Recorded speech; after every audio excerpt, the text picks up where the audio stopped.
In front of him, 12 handmade wooden knife handles, each one carved by hand. Walnut, rosewood. One piece of bone that took 3 weeks alone. He has been sitting here for 4 hours. He has sold nothing. His name is Walter Fried. He is 68 years old. He learned this trade from his father, who learned it from his father before that. The handles are priced at $18 a piece. The booth next to him sells plastic grip factory knives for $2.50. Look at those handles for a moment. The walnut one at the front edge, dark and warm, grain running clean and tight the way only old-growth wood does.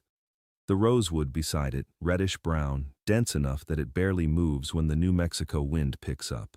And the bone piece at the back, ivory-white shading to amber near the base, shaped over 3 weeks with files and patience and nothing else. Things you would only notice if you slowed down. Nobody has slowed down. He is not performing hope anymore. That stopped around the 2nd hour. Now he just sits, hands on his knees, eyes somewhere past the crowd. What nobody at that street market knows is that 3 blocks away, a film crew has been shooting exteriors for 6 days running. And this morning, something happened on that set that sent one particular man walking. The prop master handed Charles Bronson a hunting knife for the scene. Bronson turned it over once. Plastic grip, machine molded. He set it down on the prop table without a word and walked off the set without telling anyone where he was going. He has been walking for 20 minutes, but to understand why that plastic handle bothered him the way it did, you have to go back 40 years. You have to go back to a place where nothing was plastic, where nothing was cheap, where everything cost somebody something real. Ehrenfeld, Pennsylvania, 1930. There is no electricity in this house. 15 children. A father who mines coal 6 days a week and comes home too tired to speak. Charles Bukinski is the 11th. He does not own a single thing that belongs only to him. He wears his older sister's hand-me-down clothes to school. The other kids laugh. He learns not to react. Silence is the only armor a boy with nothing can afford. When he is 10 years old, his father dies. He goes into the mine the following week, not as a metaphor, not as a story beat. He physically descends into a shaft cut into the mountain and loads coal into carts for pennies a day. The ceiling is 3 feet above his head. The air tastes like iron. He does this for years, and what it carves into him has nothing to do with bitterness. It has to do with his understanding of what real work looks like, what it costs, what it produces. Then the war comes. He enlists. B-29 tail gunner. 25 combat missions over the Pacific. 25 times he climbs into the back of a plane and trusts the machine and the men around him. 25 times he lands. He never discusses it afterward. He comes home, he looks at the mine entrance. He does not go back in. He washes dishes in Philadelphia. He picks onions. He paints houses. Then one evening he walks past a community theater and stops at the door. People inside are pretending to be other people. He watches for a long time. Then he walks in and asks if they need anyone. They do not think they do. But he comes back the next night, and the night after that. And eventually they let him stand in the back and watch. And then they give him 1 line, and then 2. And he is terrible at first, which is something he has never been afraid of, because the mine taught him that the only thing that matters is showing up and doing the work until the work gets done right. He moves to New York, then Los Angeles. He changes his last name to Bronson. He spends 15 years as the face in the background of other men's films, the one in the corner, the one with the eyes that make you check the door. Europe sees it before America does.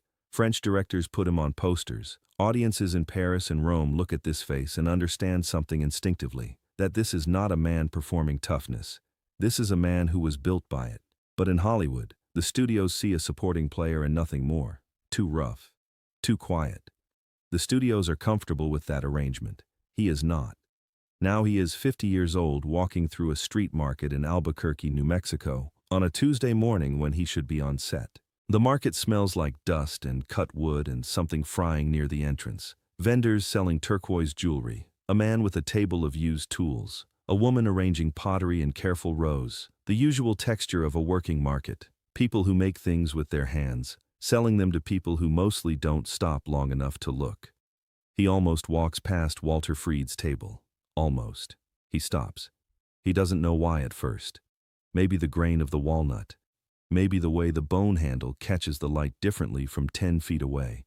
Maybe just that after a morning of plastic, here is something that is the opposite of plastic in every direction. He steps up to the table. Walter Freed looks up. Bronson picks up the walnut handle, runs his thumb along the grain, checks the joint where handle meets blade. Close fit, no gap.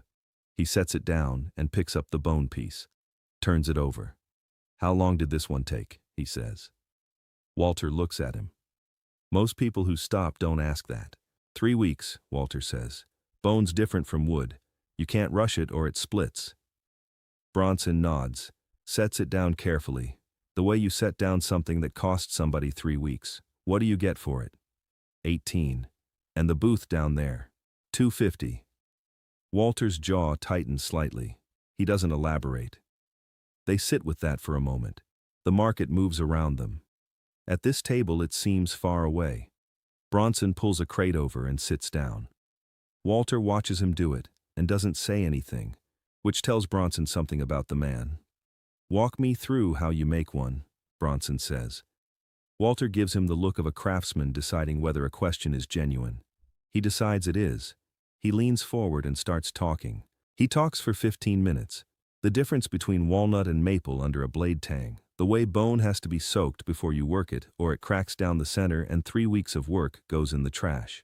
The specific angle of a finishing cut that you either feel in your hands after 30 years or you never feel at all. His father showed him that angle. His father's hands guiding his when he was 7 years old. Standing in a small workshop in rural New Mexico with sawdust on the floor and a wood stove in the corner. The same workshop Walter still uses today. The same tools on the same wall. Bronson listens the way he does everything, without interrupting, without performing interest, just listening. At the far end of the table there is one handle set slightly apart from the others. Dark wood, almost black, a thin inlay of copper running the full length. Bronson notices it after a while. "That one's not for sale," Walter says, before Bronson can ask. A man who has sold nothing in 4 hours does not set something aside as not for sale unless the reason is larger than money. Bronson doesn't push it. Walter looks at him for a long moment. Then he says, "My son made that inlay. He was 14. Sat beside me in the workshop every Saturday for a year, learning the trade. Then he grew up and moved to California and works in an office now. He comes home Christmas if the flights are right. He says this the way men of that generation say things that cost them something. Flat. Precise. Without asking for anything back." Bronson is quiet. He knows something about sons who move away from the work their fathers built. He knows something about the distance between a man's hands and a man's life. He picks up the walnut handle again. "I want this one," he says. "And the bone. And whatever else you think is your best work." He pauses.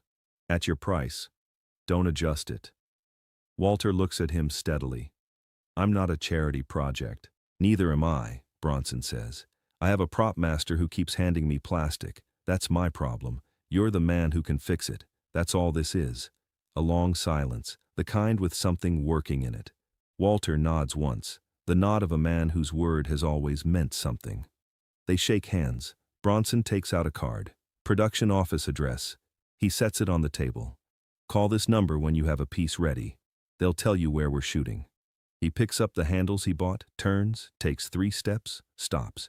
He looks back at the dark wood handle with the copper inlay. "That's the finest thing on this table," he says. "Put it somewhere people can see it when they walk up. Let them know what your son did." Walter's hands move in his lap, just slightly. "I'll think on it," he says. Bronson nods and walks back through the market. He does not look back a second time. That is not how he operates. He made a decision, acted on it, and now it is done. The afternoon light is different from when he arrived. Warmer, lower. He has been gone from the set for almost an hour. Nobody on that set asks him where he went. Here is what happens next. 4 months later, on a film set in Nevada, Charles Bronson is handed a knife for a scene. The handle is walnut, tight grain. No gap at the joint.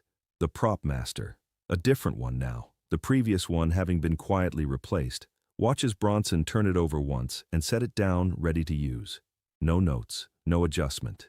The scene shoots in 2 takes. The producer asks about the handle afterward. Bronson says a man in Albuquerque made it. He gives the address. Then in 1974, Death Wish opens in New York. Audiences erupt, not polite applause, something rawer than that. Because they are watching a man who was made in the dark, in the actual dark, underground, before most of the people in those theater seats were born, and came out the other side still standing, still precise, still the opposite of plastic in every direction. He becomes the highest paid actor in the world. #1 at the box office across 4 continents. In France, they call him Le Sacré Monstre, the sacred monster. They have been putting his face on magazine covers for years, long before America caught up. The French understood something about this face that Hollywood kept trying to explain away. It is not handsome, it is not smooth. It is the face of a man who has done real things and absorbed real costs. In Italy, they call him Il Bruto, the ugly one. And they mean it as the highest praise a man can receive, because ugly in that context means true. And in a workshop in Albuquerque, the phone has been ringing. Not from Bronson. He never called to announce anything. He never sent a letter saying, "Look what happened to me, look what we built." That was not the kind of man he was. But the prop master on that Nevada set told someone. And that someone told someone else. And word moves through film crews the way it always has. Slowly, then all at once. Within a year, 3 different productions have Walter Freed's address. Within 2 years, his order book is full 6 months out. He raises his prices. Nobody argues. But wait, here's what nobody talks about. Behind the stone face, behind the ice-cold stare, behind every role where he walked into a room and the room went quiet, there was a man who sat on a crate next to a stranger's table and asked to be walked through the work from the beginning.